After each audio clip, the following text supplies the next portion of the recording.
হাসপাতাল ছুটি দিল, কিন্তু নতুন জীবনে হাঁটাচলা করতে হবে হুইল চেয়ারে। এরকম ঘটনা আকছার ঘটছে, আর তখনই অনেকেই ভেঙে পড়েন। অনেকে হুইল চেয়ার নিয়ন্ত্রণের কোনো গাইডেন্স পান না।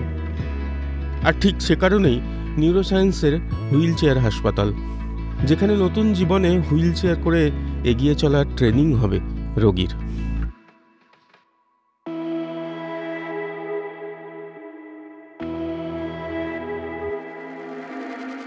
যে পেশেন্টের মেন্টাল স্ট্যাটাস যেটা হয়, অ্যাকচুয়ালি এটাকে একটু এক্সপ্লেন করতে গেলে একটা ছোট্ট ওয়ার্ড আছে যেটাকে বলা হয় ট্যাপডা ফেজ।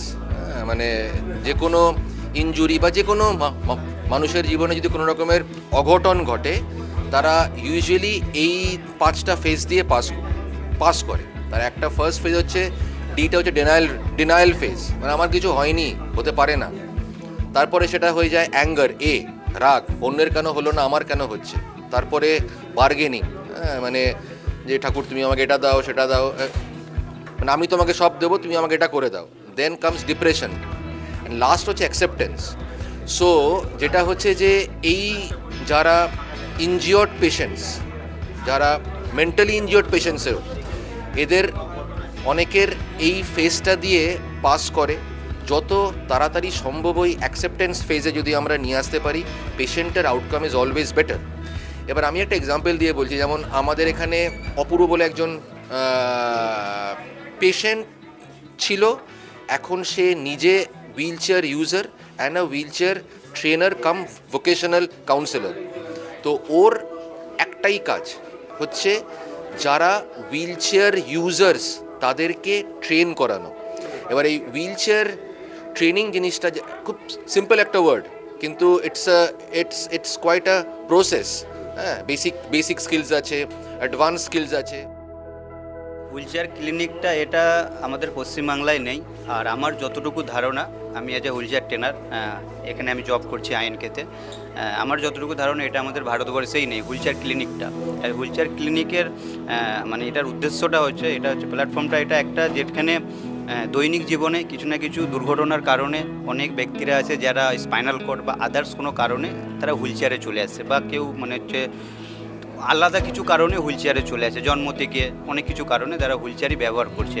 এবং সেই সব ব্যক্তিরা ভাবে, বেশিরভাগ ব্যক্তিরাই ভাবে যে আমরা হুইল চেয়ারে আছি বলে হয়তো আমাদের লাইফটা এখানেই শেষ, আমরা হয়তো আর আগে কিছু করতে পারবো না। এবং আমাদের আশপাশের সোসাইটি, পাড়া প্রতিবেশী মানুষজন, ওরাও একটা কথাই ভাবে বেছাড়া আর কিছু হয়তো করতে পারবে না।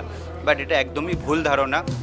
হুইল চেয়ারে থেকেও একটা সুস্থ, স্বাভাবিক, ইন্ডিপেন্ডেন্টলি ফিজিক্যালি জীবনযাপন করা যায়। মন বদলাও তো দুনিয়া বদলে যাবে। এটা তখনই করা যায় তখন একটা রিহাবে ভর্তি হবে। সেই কারণেই এখানে আমাদের হুইল চেয়ার ক্লিনিকের সাথে একটা আমাদের পুরো টিম আছে, রিহাব টিম, যেখানে সেই ব্যক্তিকে পুরো হুইল চেয়ারে ট্রেনিং দেওয়া হয়, কীভাবে সে ছোটো ছোটো কাজগুলো সব করবে, কীভাবে একার কাজ একা প্রত্যেকটা, কীভাবে হুইল চেয়ার চালাবে, কীভাবে হুইল চেয়ার থেকে সিঁড়িতে উঠবে, একটা দুটো ধাপে কীভাবে নাম উঠবে। কোনো একটা ছোটো জায়গা মানে বাথরুম বা লিফট বা যে কোনো একটা ছোটো জায়গায়, তো যেরকম আমরা হুইল চেয়ারে কীভাবে মানে ডিগ্রি আমরা কীভাবে 90 ডিগ্রি, তারপরে এটা 180 ডিগ্রি, আর এটা পুরো একদম গোল হয়ে গেল। মানে ধরো হুইল চেয়ার চালাচ্ছি আমি, ঠিক আছে, তো হুইল চেয়ার চালানোর সময় কী হবে, আমাদের মানে বডিটাকে হালকা একটু সামনে রাখতে হবে। হালকা মানে বডি যদি আমরা পেছনে রাখি, তো আর এখানটা যদি আমরা হাত দিয়ে বডি পেছনে রাখলে এরকম হুইল চেয়ারটা উঠে যাবে। উঠে যাওয়ার কারণে পেছন দিকে পড়ে যাবে। তো ওই কারণে যখন হুইল চেয়ার চালানোর সময় কী হয়, বডিটাকে একটু সামনে, হালকা একটু সামনে রাখতে হয়, আর এই কোমরের সামনে এখানটা রাখতে হয়। এটা লক, মানে হয়তো আপনি কোথাও লক করার জন্য এটা, ঠিক আছে।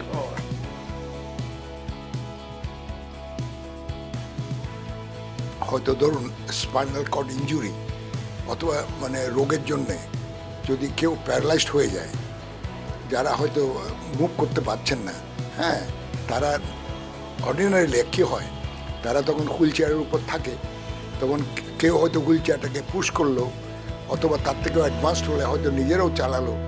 কিন্তু এটা যেটা হয়, তাতে ওনাদের ইয়েটা জীবনটা বড় লিমিটেড হয়ে যায়, কিন্তু ওরা ইন্ডিপেন্ডেন্ট হতে পারে না টোটালি।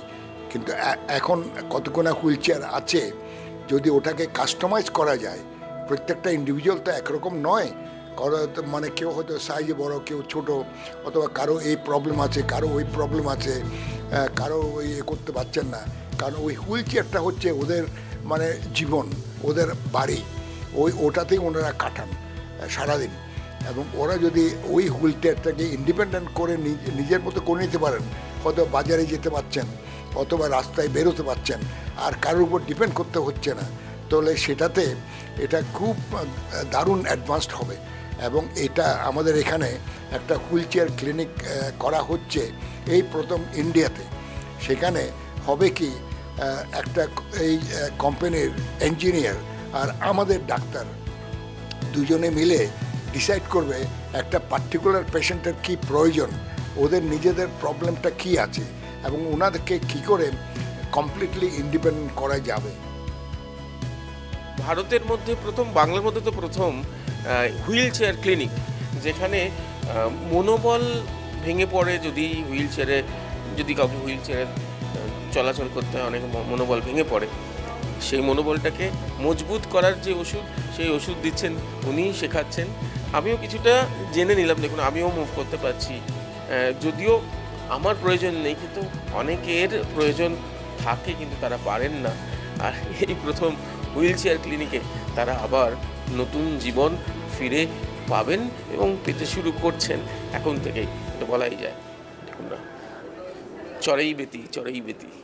সুরজিতের সঙ্গে প্রীতম দে, ক্যালকাটা নিউজ।